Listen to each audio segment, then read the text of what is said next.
यशोमती मैया के नंद लाला।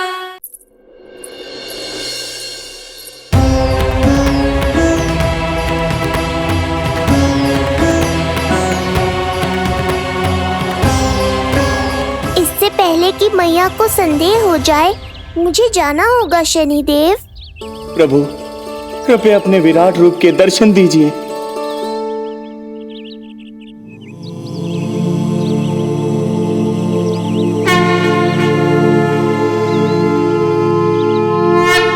सशंख चक्रम सकिरीट कुंडलम सबीत वस्त्रम सरसीरुहेक्षणम् सहारवक्षस्थलशोभिकौस्तुभम् नमामि विष्णुं शिरसा चतुर्भुजम्।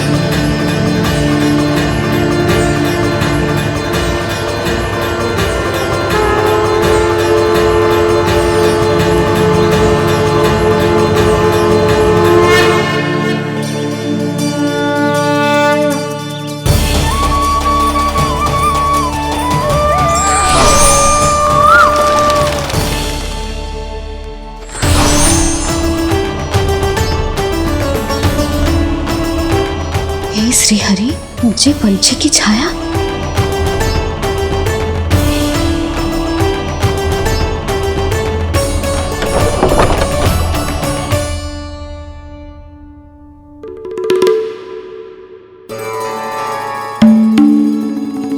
यशोदा, क्या हुआ? क्या देख रही हो? क्षण भर को लगो जैसे लल्ला की ना कोई पंछी की छाया हो। पंछी?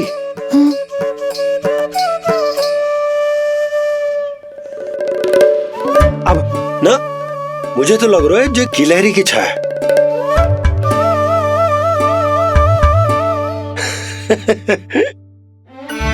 यशोदा, बालक नीलमणि है और बालकों वाले काम तुम कर रही हो। अरे प्रकाश और छाया से खेलने का काम लल्ला के लिए छोड़ दो। अरे परंतु ये देखो, झरोका खुलो है, ठंडी बयार चल रही है, लल्ला को ठंड लग जाएगी। बंद करो, जाओ। हाँ हाँ हाँ लल्ला, ए लल्ला।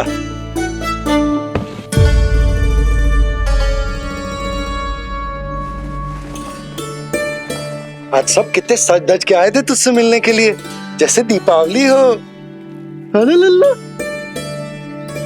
सिवाय इनके देखो।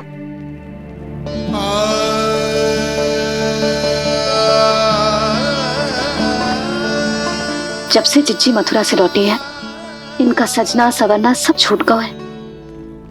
मैया, तब तो हमें अवश्य ही कुछ करना चाहिए। सुनो जी, हमें अवश्य कुछ करना चाहिए। जे इसे देखो, ना तो जे थको है, ना इसकी आंखों में नींद है।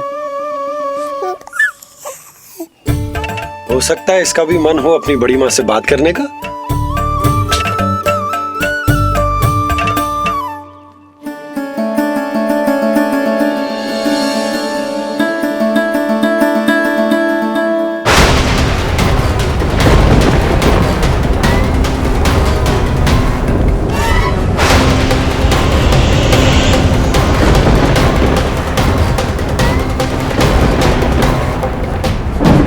अरे लल्ला, डरने की क्या बात है? बस थोड़ी आंधी तो है।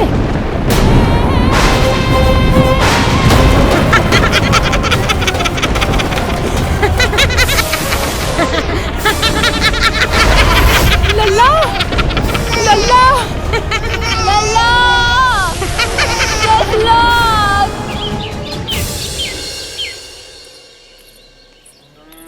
जिज्जी, अरे यशोदा, नंद भैया। चिच्ची, ये नीलमणि के षष्ठी पूजन का उपहार है।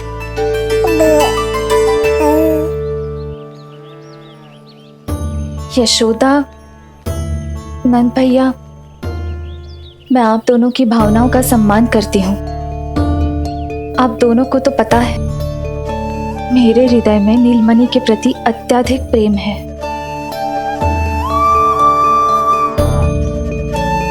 यशोदा, तुम तो जानती हो मैं ऐसे वस्त्र नहीं पहनती। स्त्री का श्रृंगार उसके पति से होता है और मेरे पति तो उस महादुष्ट कंस के कारागार में बंदी है। ऐसे में इस रास रंग का झूठा दिखावा कैसे करूं नंद भैया? अभी समय नहीं हुआ है, इसीलिए विवश हूँ। पर आपका दुख मैं भली भांति समझता हूँ बड़ी माँ। दिन रात ये भय लगा रहता है कि कभी भी उस कंस के सैनिक आएंगे और मेरे पुत्र को मुझसे दूर ले जाएंगे। इस आशंका में मैंने उसका बालपन भी खो दिया है।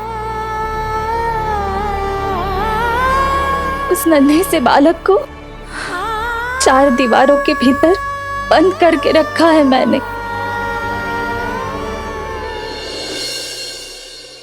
थोड़ी देर और, बस तेरे बाबा अब भी आते ही होंगे।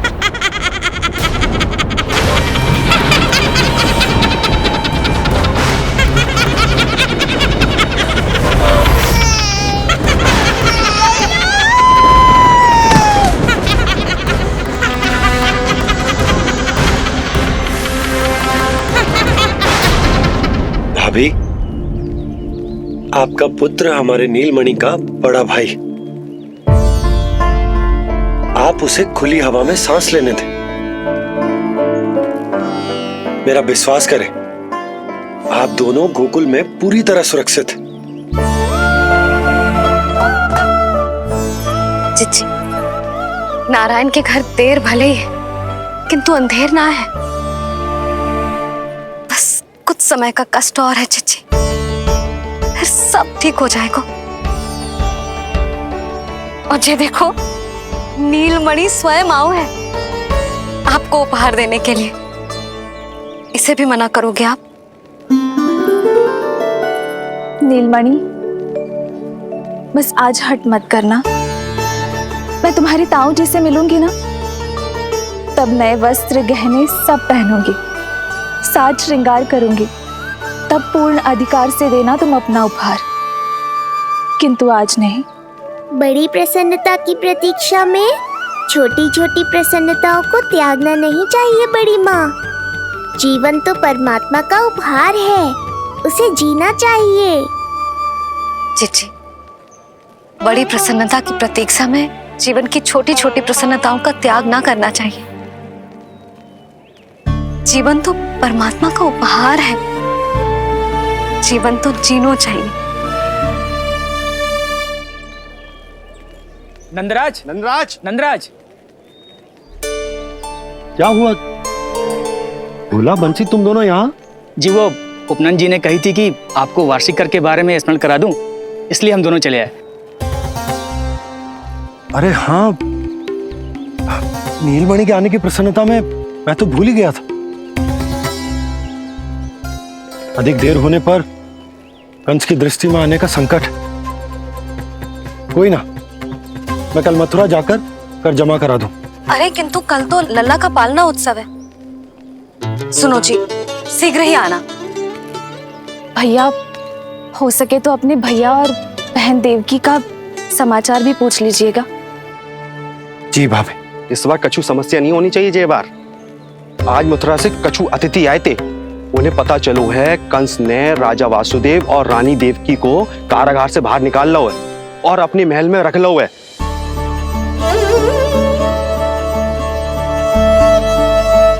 ये तो अत्यंत शुभ समाचार है।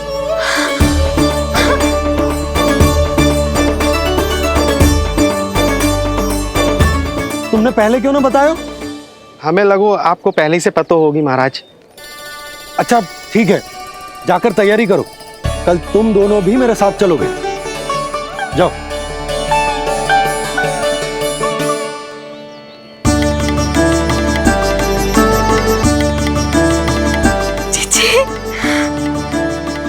भाभी, यशोदा ने कहा था ना कि नारायण के घर देर अवश्य है, परंतु अंधेर ना है। प्रतीत होता है हमारा नीलमणि सबके लिए सौभाग्य लेकर आया है। सच्ची भाभी, नारायण का वरदान है जय बालक। भाभी, अब हमें चलना चाहिए। और हाँ, कल वसुदेव भैया और देव की भाभी से बिना मिले वापस ना आऊंगा मैं। उन्हें कह दूंगा और बता दूंगा कि कितना स्मरण करते हो आप उन्हें। चिच्ची, शुभ समाचार मिलो है। अब तो जो उपहार स्वीकार करना पड़ेगा। हाँ यशोदा, अत्यंत शुभ समाचार आया है और अपने साथ ही आशा भी लाया है कि अब शीघ्र ही उनसे मिलना संभव होगा।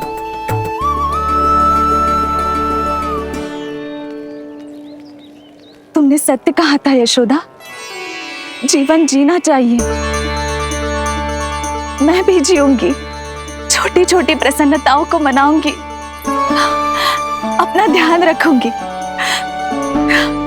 फिर से सजूंगी, संवरूंगी। अब जब वो मुझसे मिलने आएंगे, उनका स्वागत करूंगी। उन्हें वैसे ही मिलूंगी जैसे उन्हें छोड़कर आई थी। मैं आपको आपके दुख से मुक्ति दिलाऊंगा। बस कुछ समय तक और प्रतीक्षा कर लीजिए बड़ी माँ।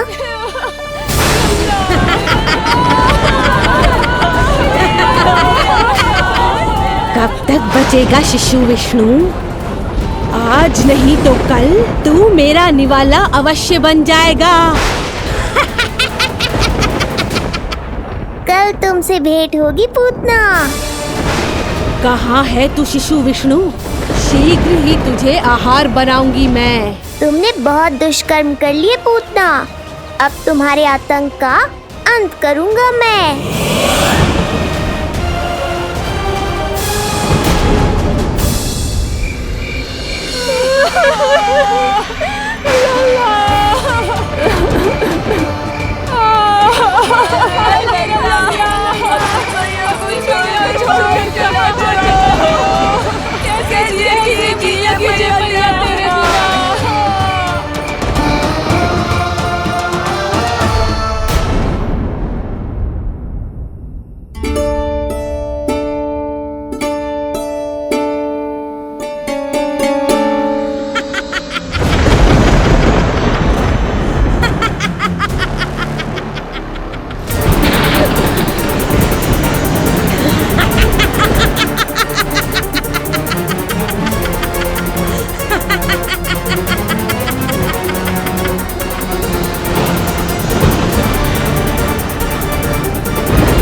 चिंता क्यों करती हो मैया? मैं हूँ ना।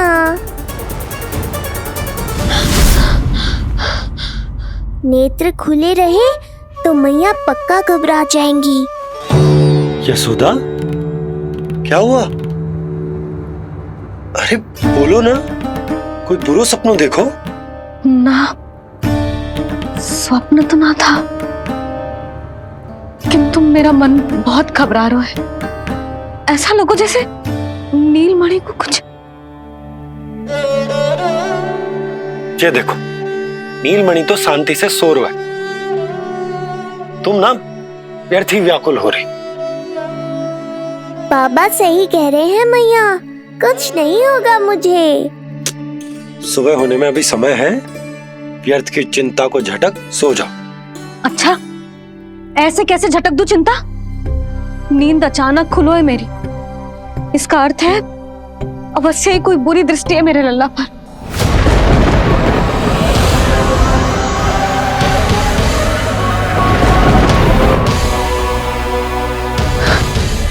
आप भी कल जा रहे हो मथुरा? सुनो जी, जाना आवश्यक है, रुक ना सकते आप? कर जमा करानो है यशोदा, कल अंतिम दिन है। यदि वो निकल गए तो नारायण ही जाने वो कंस क्या करेगा। जानो आवश्यक। पिछले 6 दिन से नित्य कोई ना कोई कर्मकांड संस्कार चल रहा है, इसीलिए तुम थक गई हो। तनिक विश्राम कर लो, सो जा।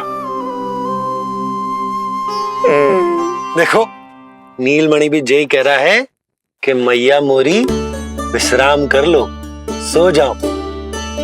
कल मेरो पालनोत्सव मनानो है कि ना? सो जाओ।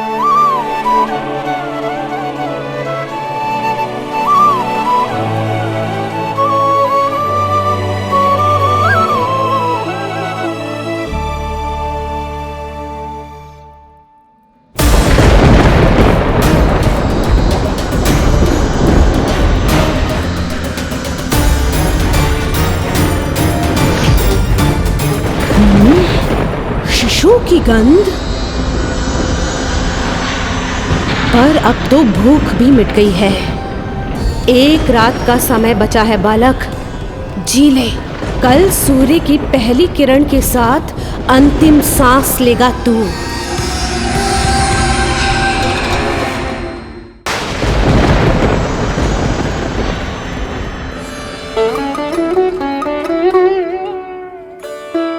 संतान के लिए मैया का कैसा अद्भुत प्रेम है ये। पूतना की छाया से ही इन्हें आने वाले संकट का आभास हो गया।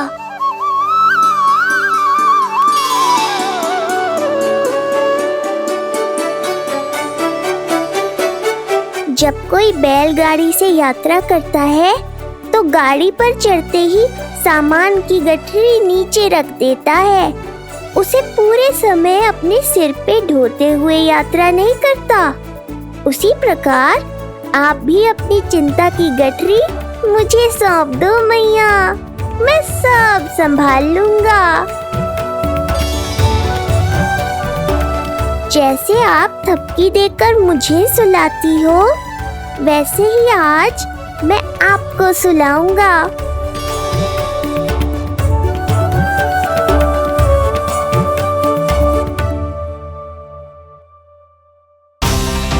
वचन देता हूँ मैया, जिसने आज आपकी निद्रा भंग की है, कल उसे चिर निद्रा में सुला दूंगा मैं।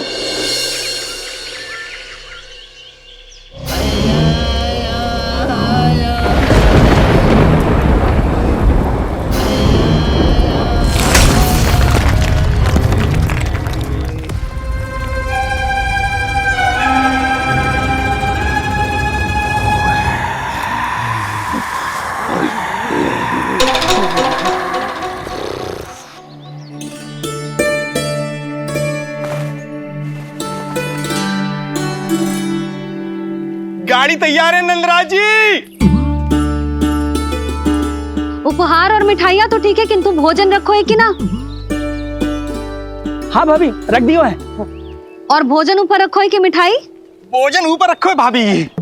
मुझे लगो ही था, अब मिठाइयाँ पिचक जाएंगी ना? हाँ भाभी, तो अभी मिठाइयाँ ऊपर रख देते हैं। क्या होगा बंसी भैया, फिर मिठाइयों का रस भोजन में चला जाएगा ना? मैया ऐसे पूछताछ करोगी तो हड़बड़ा तो जाएंगे ही। अरे भोला बंसी, अरे भोजन और मिठाइयों को अलग अलग रखो भाई। यही कह रही हो ना यशोदा?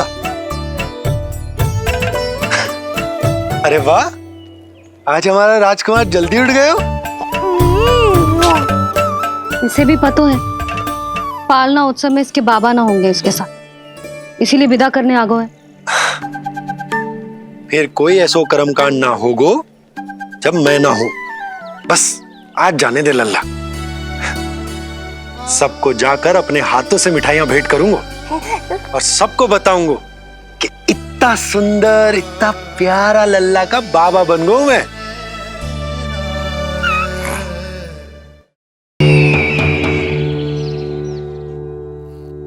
भैया के अत्याचारों की कोई सीमा ही नहीं।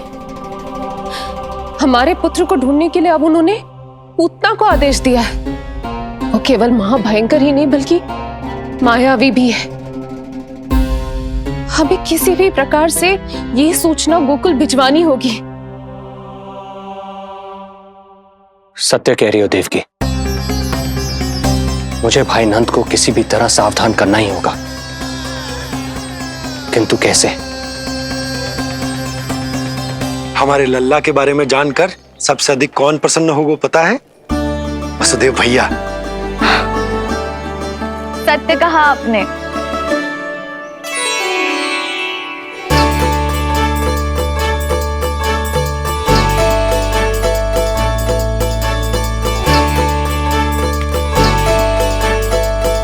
बड़ी माँ, नए वस्त्रों में ये हुई ना बात। बहुत बहुत अच्छी लग रही हो रोहिणी जीजी, सच्ची।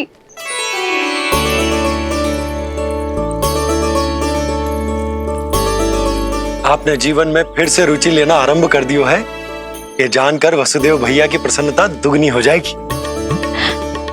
ये उनके लिए मेरे हाथों से बनाए पेड़े मथुरा के पेड़ों से भी अधिक प्रिय है उन्हें। और ये देवकी की नवजात कन्या के लिए कहिएगा केवल वस्त्र नहीं है, अपना आशीर्वाद भेजा है मैंने। सच में यशोदा, नीलमणि एक आशा का दूत बनकर आया है मेरे जीवन में। नंद भैया, उनसे ये भी कहिएगा कि मैं और उनका पुत्र हम दोनों ही यहाँ कुशल से हैं। अगर ईश्वर ने चाहा तो शीघ्र ही उनसे मिलना संभव होगा। वसुदेव भैया और देवकी भाभी से बहुत सारी बातें करनी, यदि विलंब हो जाए तो चिंता मत कर। जाने से पहले लल्ला को हृदय से तो लगा लो।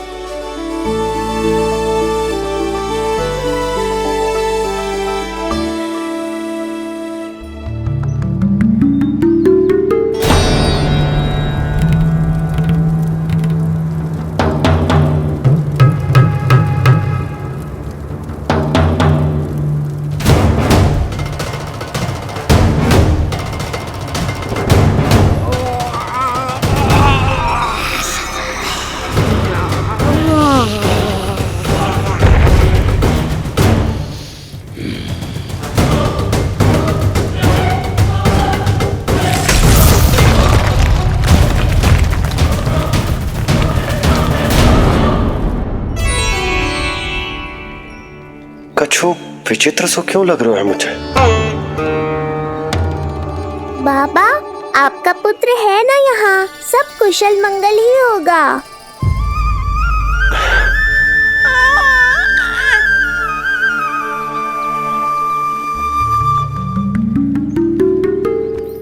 चलता हूँ। ध्यान रखो।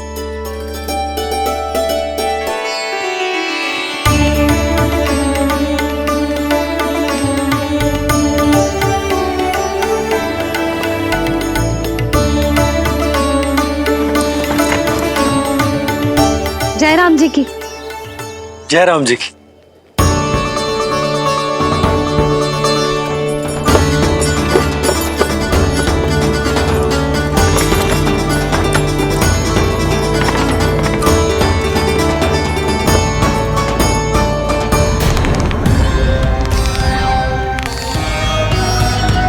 कहाँ से आरंभ करूं आज? ब्रजपुरा, रानी घाट, देतिया, बरसाना या गोकुल?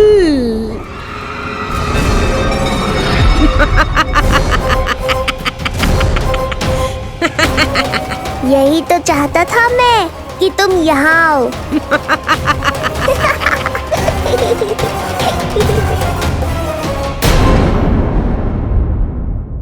सकता